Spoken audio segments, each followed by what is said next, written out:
नमस्कार बहनों, मेरे YouTube चैनल पर आप सभी का स्वागत है। आज मैं फिर से आप लोगों से रूबरू होने के लिए अपने वीडियो के ज़रिए आपसे होती हूँ और मैं अपना वीडियो आपके पास भेज रही हूँ। मैं उम्मीद करती हूँ कि आप सभी इसे अंत तक देखिएगा और अंत तक देख करके इसे समझने की कोशिश कीजिएगा कि मैं क्या कह रही हूँ आप सबों को। और इसे समझने से पहले ज़्यादा से ज़्यादा जो नए आए हैं वो सब्सक्राइब कीजिए, लाइक कीजिए और शेयर कीजिए, क्योंकि शेयर ही सबसे बड़ी चीज़ है जो सेविकाओं में एक उत्सुकता ला सकती है, सेविकाओं में एक जुनून ला सकती है कि मुझे भी अपना हक अधिकार चाहिए तो चाहिए। अब देखिए, मैं आप लोगों को ये कहना चाह रही हूँ, यह दिखाना चाह रही हूँ कि यह जो टुकड़े टुकड़े यूनियन है जो बिहार में पैदा हुए हैं, जो इसी एटक से टूट करके, ट्रेड यूनियन से टूट करके सब पैदा हुई है, वो जो अभी वीडियो बना करके सेंड कर रही है कि आका चित हो गया। लेकिन नहीं, आका कभी चित नहीं होता है, आका तो लोगों को चित करता है। हाँ, ये बात है।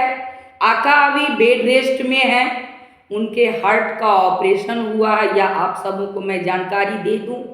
और हार्ट के ऑपरेशन की वजह से वह अभी शांत हैं, क्योंकि उन्हें बेड रेस्ट के लिए अभी कहा गया है डॉक्टर की ओर से। इसलिए नहीं वह अभी कुछ बोल रहे हैं ना कुछ कर रहे हैं।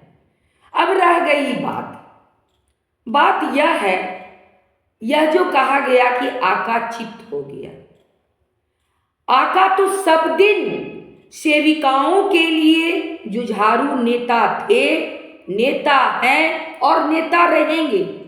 क्योंकि आज तक जो भी सेविकाओं को प्राप्त हुआ वह किसके द्वारा हुआ?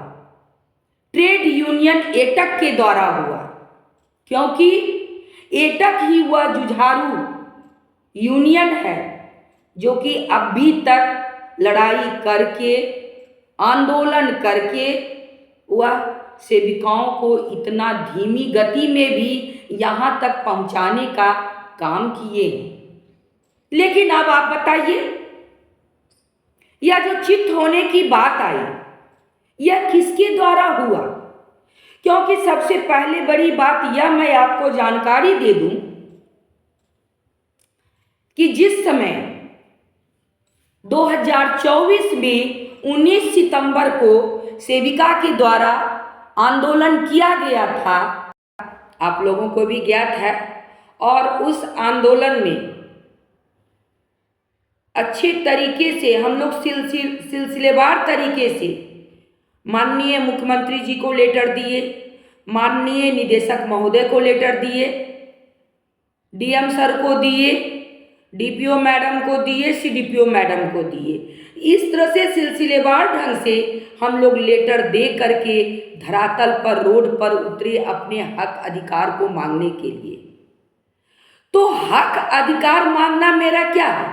संवैधानिक अधिकार है, हम सब मांग सकते हैं हक। इसलिए कि बाबा साहब जो संविधान बनाए थे उसमें वो क्या बोले थे कि संघर्ष करो, हक मांगने के लिए संघर्ष करो, लड़ाई करो, तभी तुम्हें जीत मिलेगी।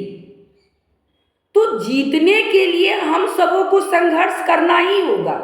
मानते हैं कि उस बार के आंदोलन में सेविकाओं को बहुत सारी यातनाएं सहनी पड़ी, इसलिए कि जब अपने ही घर के लोग दुश्मन बन जाते हैं तो उसमें बाहर के भी लोगों को दाव मिलता है। कहा जाता है, एक कहावत है, गांव का कहावत, कि मक्खी खोजे घाव और दुश्मन खोजे दाव। तो वही वाली बात हुई, जब अपने सेविका ही सेविका के दुश्मन बन गई और इस तरह तीन तसिया का खेल करके सेविकाओं के मन में ऐसा भ्रम, ऐसा डर पैदा कर दी कि सेविका चयन मुक्त के कगार पर पहुंच गई।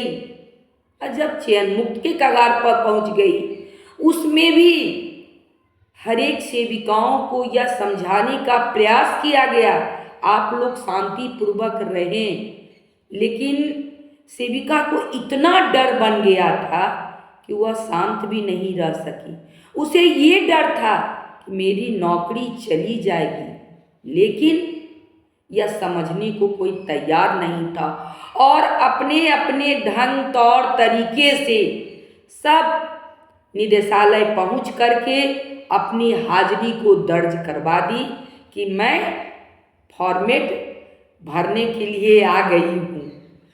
तो ये सारी बातें हैं।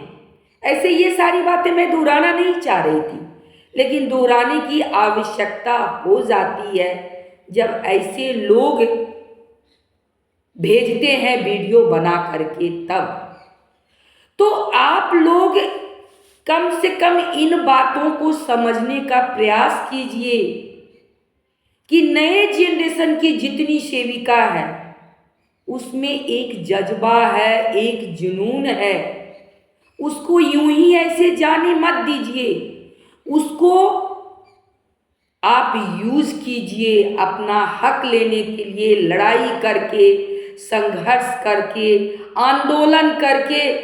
डराने वाले तो पदाधिकारी डराते ही रहेंगे, उससे क्या होगा।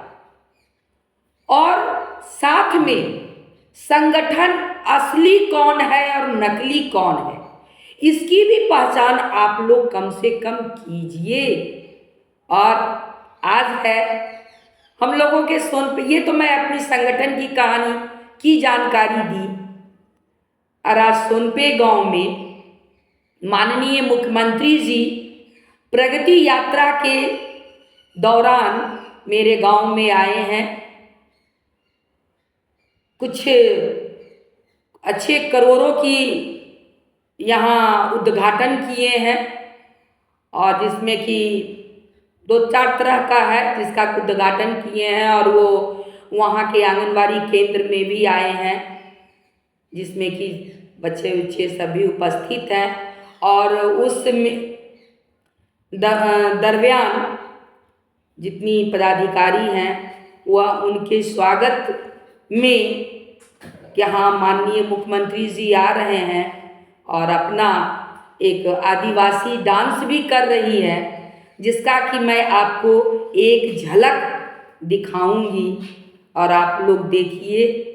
इसलिए मैं आप लोगों को यही कहूँगी, यह डांस को देखिएगा, जरूर देखिएगा। और साथ में संघर्ष करना नहीं भूलिए, संघर्ष से ही जीत मिलती है। जय हिंद, जय भारत।